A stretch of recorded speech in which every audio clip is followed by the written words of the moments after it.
Hello guys, I am Nikki और आप देख रहे हैं अपना YouTube channel IQ students point.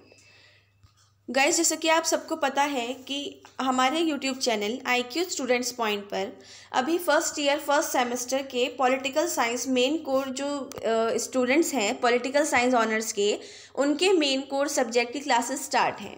सो अभी हम जिस सब्जेक्ट की क्लासेस पढ़ रहे हैं वो है constitutional government and democracy in India. इसे हिंदी में भारत में संवैधानिक शासन और लोकतंत्र कहते हैं। ओके, सो इसकी जो फर्स्ट यूनिट है हमने उसके संविधान के दर्शन कंप्लीट कर लिया है। अब हम संविधान की प्रस्तावना, विशेषता और सुविधा, आज हम इस पूरे टॉपिक को कंप्लीट कर लेंगे। फिर नेक्स्ट क्लास में हम नागरिकता पर बहस, राज्य के नीति निर्देशक सिद्धांत और मौलिक अधिकार, इसके बारे में पढ़ेंगे। Okay, so let's start. सबसे पहले देखिए, आप मुझसे ये बोलोगे कि निक्की मैम आपने पहली वाली क्लास में तो वो आपने परिचय तो पढ़ाया ही नहीं था। देखिए, परिचय इंट्रोडक्शन लिखो या फिर तात्पर्य लिखो, मीनिंग लिखो, दोनों एक ही बात है। आप स्टार्टिंग में परिचय से या फिर तात्पर्य से, मीनिंग से या फिर इंट्रोडक्शन से, इन दोनों चीज़ों से ही स्टार्ट करना होता है आंसर। आप पे डिपेंड करता है, आप इंट्रोडक्शन से करना चाहो या फिर मीनिंग से करना चाहो, वो आपकी इच्छा होती है। तो अभी हम इस वाले टॉपिक का परिचय देखते हैं कि इसमें ये बताया गया है, इस परिचय में आपको ये लिखना है कि जो प्रत्येक देश है, तो इंट्रोडक्शन में यही बताया गया है कि जो प्रत्येक देश है, हर एक देश के संविधान को संविधान निर्माण का कार्य करने वाले व्यक्तियों के नज़रिए से ही भली भांति समझा जा सकता है। जाहिर है हर एक देश को जिसने मतलब जिस राज्य का, देश का संविधान निर्माण हुआ गया था, उसको जिसने भी संविधान बनाया है वो ही सबसे ज़्यादा बेहतर तरीके से समझ सकता है। तो उसके बाद ये बात बोली गई कि मार्च 1947 से पहले जब तक कि भारत की एकता को बनाए रखने की आशा की गई थी, मतलब एक तरीके से ये नहीं था कि इन लोगों को नहीं पता था कि अलग अलग हो जाएंगे, देश अलग अलग हो जाएंगे, राज्य अलग अलग हो जाएंगे, ये जो भी चीज़ है वो सब हो जाएगा ऐसे, तब तक भारत का विभाजन हो गया था। देखो, किसी ने भी नहीं सोचा था कि ना भारत पाकिस्तान दो बन जाएंगे, ये पूरा सारा एक ही था। वो तो भारत पाकिस्तान बस रात ही रात में ये सब हुआ था कि उन्होंने ऐसे बोल दिया था, मांग कर ली थी, तो फिर उसके बाद ये अलग अलग पार्टीशन हो गए थे। उन्होंने विघटनकारी तत्वों के संकट का अनुभव किया था। इस संबंध में KV राव उनका ये कथन उल्लेखनीय है कि गुरुत्वाकर्षण केंद्र का स्थान बदल गया है और इस नए भय से अनुप्राणित होकर आदर्शवाद, आइडियलिस्टिक ने यथार्थवाद, रियलिज्म को जन्म दे दिया है और सरकार की निरंकुशता से व्यक्ति की रक्षा करने के स्थान पर उनकी चिंता अब ये होने लगी है कि खतरनाक व्यक्ति और समाज विरोधी तत्वों से राज्य की रक्षा किस प्रकार की जाए। ये बहुत सीधे सीधे अल्फाजों में KV राव ने बात अपनी बोली है। इसको समझाने के लिए कोई भी इसमें बात नहीं है। उनको बस आखिर में यही डर था कि खतरनाक लोगों से और समाज विरोधी तत्वों से वो राज्य की रक्षा अब कैसे करेंगे, क्योंकि जाहिर है अब दो चीज़ पार्टीशन में बटी है, तो पाकिस्तान वाले हिंदुस्तान को, हिंदुस्तान वाले पाकिस्तान को चोट पहुंचाएंगे ही पहुंचाएंगे। ऐसा तो नहीं है छोड़ देंगे कि यार तुम अपना खुश रहो अपना। और पाकिस्तान हिंदुस्तान से ज़्यादा विवाद तो किसी और देश में आज तक देखे ही नहीं गए हैं। छोटी छोटी बातों पर अभी तक लड़ते रहते हैं। तो यही डर उस वक्त का KV राव ने उल्लेखनीय लिखा था कि अब समाज विरोधियों को और खतरनाक व्यक्तियों से हम राज्य की रक्षा कैसे करेंगे, किस प्रकार की जाएगी। उसके बाद संविधान के प्रमुख प्रावधानों से संबंधित संविधान सभा के जो दृष्टिकोण हैं उनको बताया गया, वो अलग अलग प्रकार के हैं। तो अब हम पहले वो देखेंगे। संविधान के प्रमुख दृष्टिकोण, पर्सपेक्टिव ऑफ कॉन्स्टिट्यूशन। ओके, सबसे पहला है प्रस्तावना, प्रीएम्बल। देखो, संविधान की प्रस्तावना में अभिव्यक्त जो विचार हैं उनको संविधान सभा ने अपने सबसे पहला जो सेशन था 9 दिसंबर को जो हुआ था प्रथम अधिवेशन, उसमें उद्देश्य प्रस्ताव पारित करके स्वीकार कर लिया था। प्रथम अधिवेशन होने के बाद जवाहरलाल नेहरू ने अपना प्रपोजल रखा था, जो उद्देश्य प्रस्ताव था वो रखा था, और उसके बाद सेकेंड जो अधिवेशन था उसके अंदर उसको एक्सेप्ट कर लिया गया था।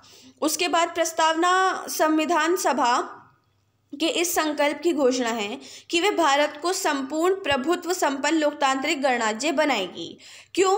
मतलब सोवरेन डेमोक्रेटिक रिपब्लिक बनाएगी। क्यों बनाएगी? क्योंकि वो जो प्रस्ताव रखा गया था उसमें भी यही बात बोली गई थी कि संविधान का उद्भव जनता की इच्छा से हुआ है और अंतिम सत्ता जो है वो जनता पर निर्भर करती है। ठीक है, तो इसमें मतलब जवाहरलाल नेहरू ने भी ये बात बोल दी थी कि हम जो भी हैं आज को, वो जनता की वजह से हैं, जनता की शक्ति की वजह से हम आज खड़े हुए हैं, नहीं तो हम इतना सब कुछ नहीं कर पाते। जो प्रस्ताव रखा गया था वो जवाहरलाल नेहरू द्वारा, उसमें यही बात बोली गई थी। और फिर उसका एक उदाहरण के तौर पर ये बात बताई गई थी, मतलब एक उदाहरण ये दिया गया, गोलकनाथ बनाम पंजाब राज्य 1967 में ये केस हुआ था। इसमें यह निर्णय लिया गया था, ये मैं आपको एग्जाम्पल के तौर पे बता रही हूँ ताकि आपके नॉलेज में ये सब चीज़ें रहें। और आप जब ये पढ़ो तो जब आंसर लिखो तो आप लिखो कि यार हाँ निक्की मैम ने ना हमें वो एग्जाम्पल बताया था गोलकनाथ बनाम वो पंजाब राज्य वाला केस का, तो हम इसका उदाहरण लिख देते हैं। ठीक है, इससे आपकी नॉलेज भी थोड़ी इम्प्रूव होगी और आपको और भी ज़्यादा मतलब ये होगा कि आप आंसर अपना बढ़ा सको। तो एक एग्जाम्पल के तौर पे मैंने आपको बताया है कि जो गोलकनाथ बनाम राज्य वो पंजाब राज्य था वो 1967 में हुआ था केस।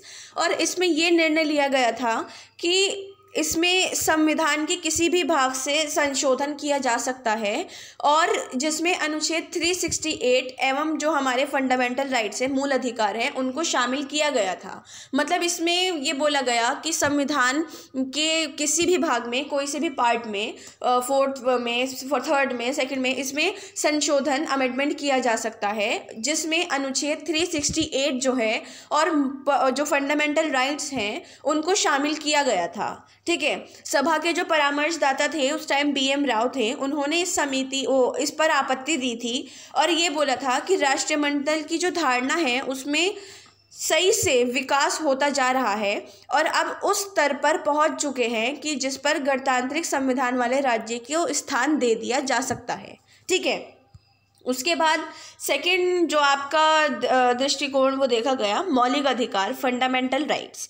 देखिए संविधान में जो मौलिक अधिकार की धारणा का जो उदय हुआ था, उनको आगे बढ़ा था, वो जनता के मध्य वर्ग के शासकों की वजह से ही हुआ था और भारत में इन अधिकारों की पृष्ठभूमि भी यही थी।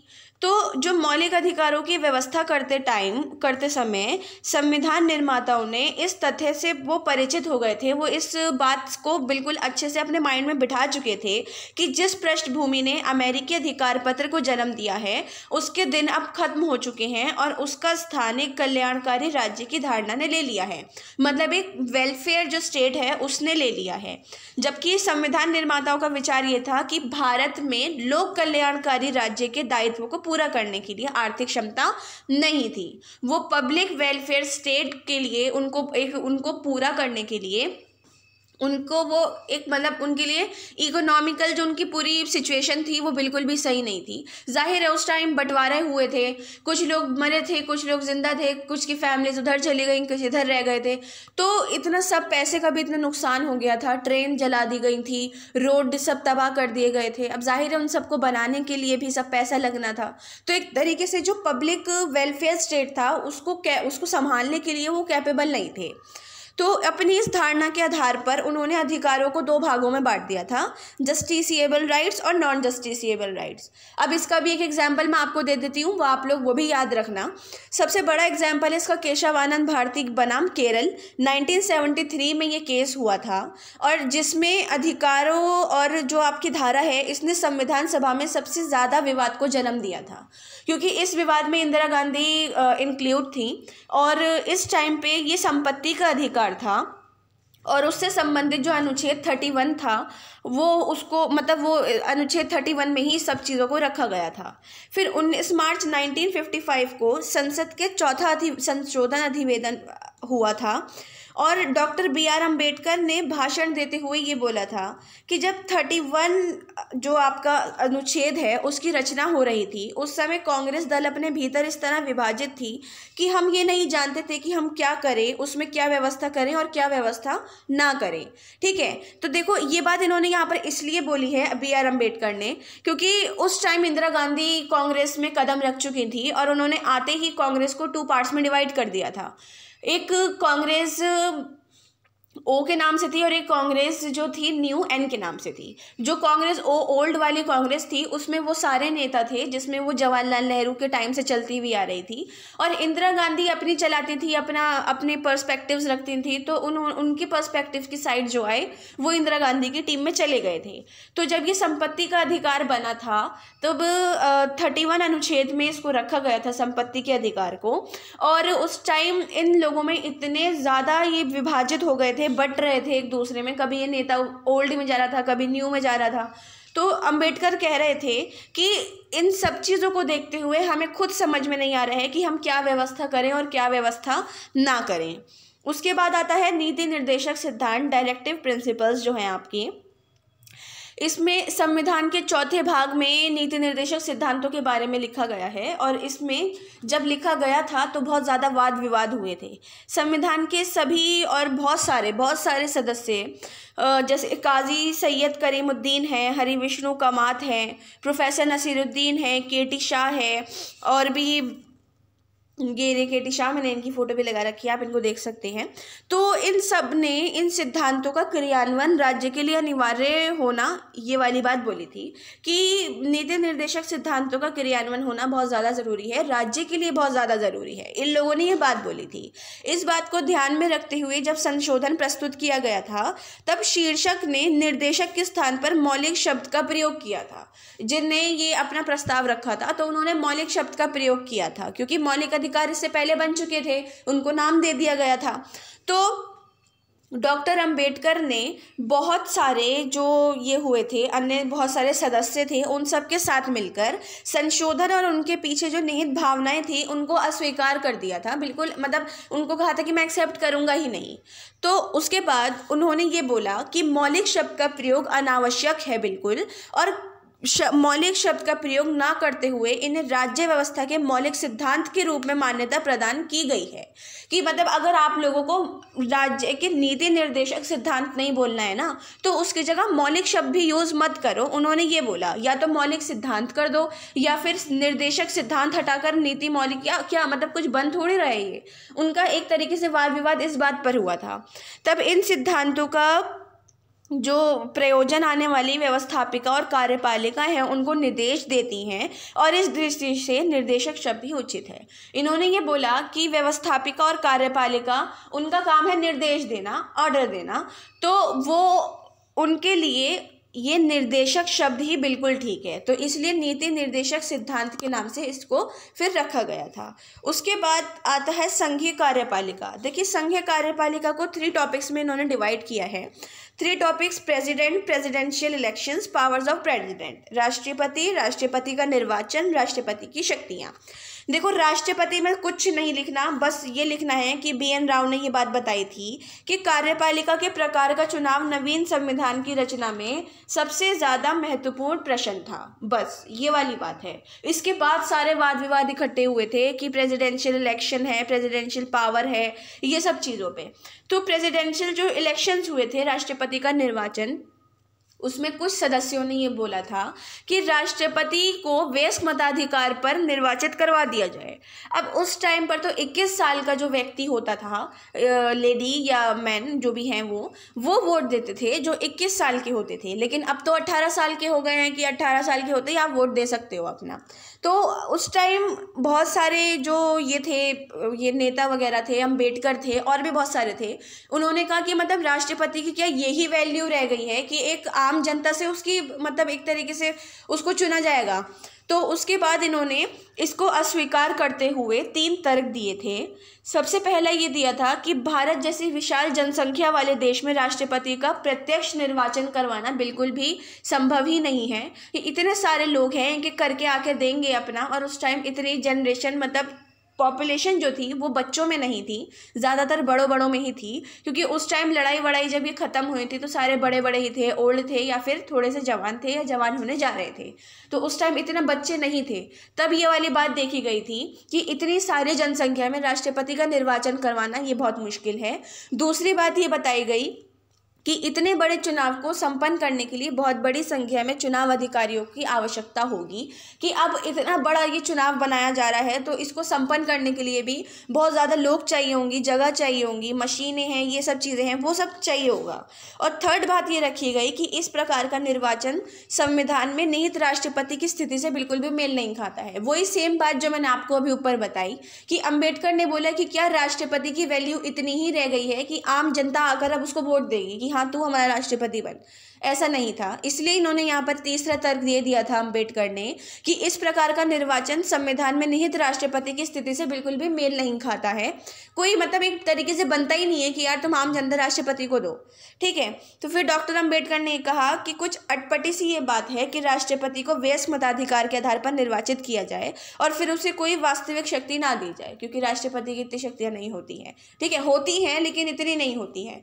तो इसलिए इनको फिर यहाँ पर ये बात बोल दी गई कि इनको नॉर्मल जो जनता है वो अधिकार नहीं है उसको कि इनको वयस्क मताधिकार के आधार पर चुनाव लड़ाया जाए। उसके बाद आती हैं राष्ट्रपति की शक्तियाँ। देखो, राष्ट्रपति की जो आपातकालीन शक्तियां हैं उन पर संविधान सभा ने बहुत सारे वाद विवाद किए थे, और ऐसे वैसे नहीं, बहुत बुरे बुरे वाद विवाद किए थे।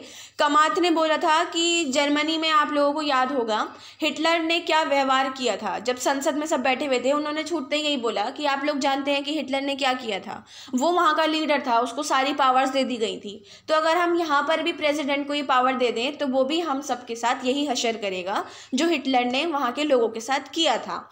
तो उसके बाद ए.के. अय्यर ने और बहुत सारे सदस्य थे, उन्होंने ये बोला कि संघीय सरकार जो पूरी फेडरल गवर्नमेंट है उनकी रिस्पॉन्सिबिलिटी ये है कि शक्तियों का प्रयोग राष्ट्रपति नहीं करेगा बल्कि संसद का जो केंद्रीय मंत्रिमंडल है वो करेगा। फिर ये वाली बात पावर के तौर पे यहाँ पर ख़त्म हो गई। अब ऐसा नहीं है कि उसकी पावर्स नहीं है, उसकी पावर्स बहुत सारी हैं, लेकिन जो मेन बात थी वो उन्होंने केंद्रीय मंत्रिमंडल पे ख़त्म कर दी। उसके बाद आता है संघीय संसद। संघीय संसद देखो, इसमें एन.जी. आयंगर, मोहम्मद ताहिर और के.एम. पाणिक्कर थे, बहुत सारे जो सदस्य थे वो सदन का समर्थन, उन्होंने द्विसदनीय सदन का समर्थन किया था। लेकिन मोहम्मद ताहिर ने आगे मतलब बहुत ज़्यादा सोचने समझने के बाद ये बोला कि द्विसदनीय जो संसद है उसके प्रावधानों का विरोध करो, ये बिल्कुल भी ठीक नहीं है। श्री शिब्बन लाल सक्सेना थे, उन्होंने ताहिर का समर्थन किया और द्विसदन जो सदन था उसकी रचना अप्रजातांत्रिक है और इससे देश की प्रगति में अनावश्यक रूप से बाधाएं पड़ सकती हैं। इसलिए उन्होंने बोला कि द्विसदनीय सदन का जो ये आप बना रहे हो ना, इसको करना बंद कर दो। फिर उसके बाद ये बात हुई कि प्रोफेसर के.टी. शाह जो थे उन्होंने बहुत सारे लोगों की आशाओं को व्यक्त करते हुए और अपनी बात को बताते हुए बोला कि राष्ट्रपति द्वारा राज्यसभा के सदस्यों को मनोनीत किए जाने पर राष्ट्रपति जो है वो आलोचना का शिकार हो सकता है। जाहिर है अभी बोलेंगे कि यार राष्ट्रपति ये है, इसके दोस्त भी हैं, ये हैं, तो उन्हें भैया अपने अपने चुनकर बना दिए।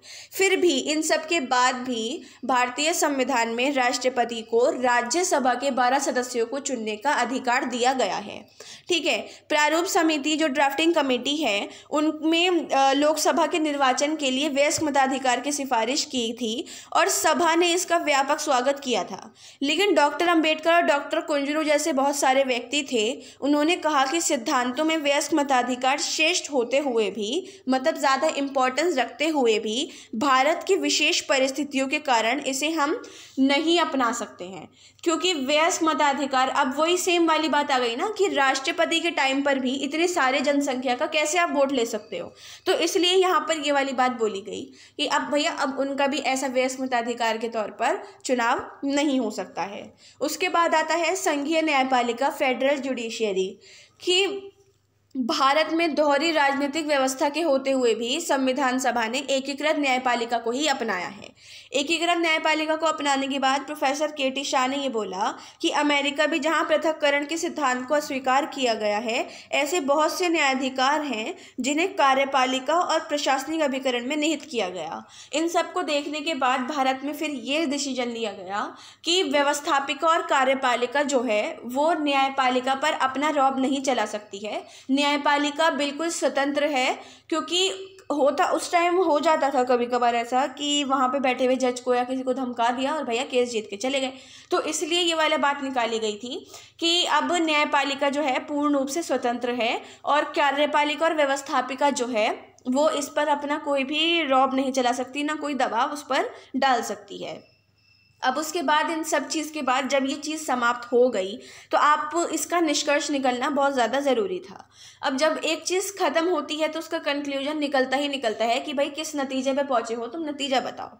तो उसके बाद संविधान में जो विभिन्न प्रावधान थे उनसे उनके जो संबंध में संविधान निर्माताएं थे उन्होंने एक दृष्टिकोण अपनाया था, और संविधान निर्माता सिद्धांतवाद के व्यवहारिकता से प्रेरित थे।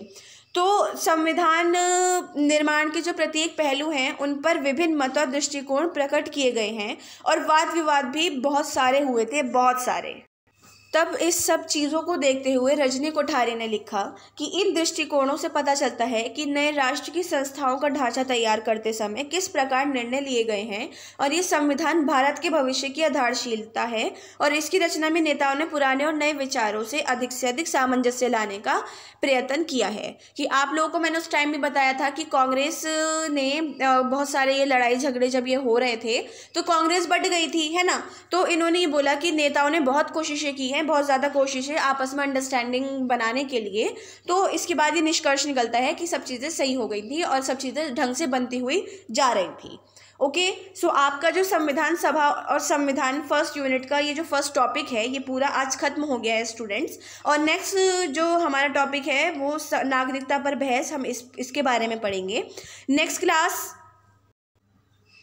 मंडे को 11 जनवरी 2021 को होगी। सो आज की क्लास को लेकर कोई डाउट हो, सजेशन हो तो आप हमसे कमेंट बॉक्स या हमारे टेलीग्राम चैनल पे पूछ सकते हैं। So thanks for the watching and best of luck all.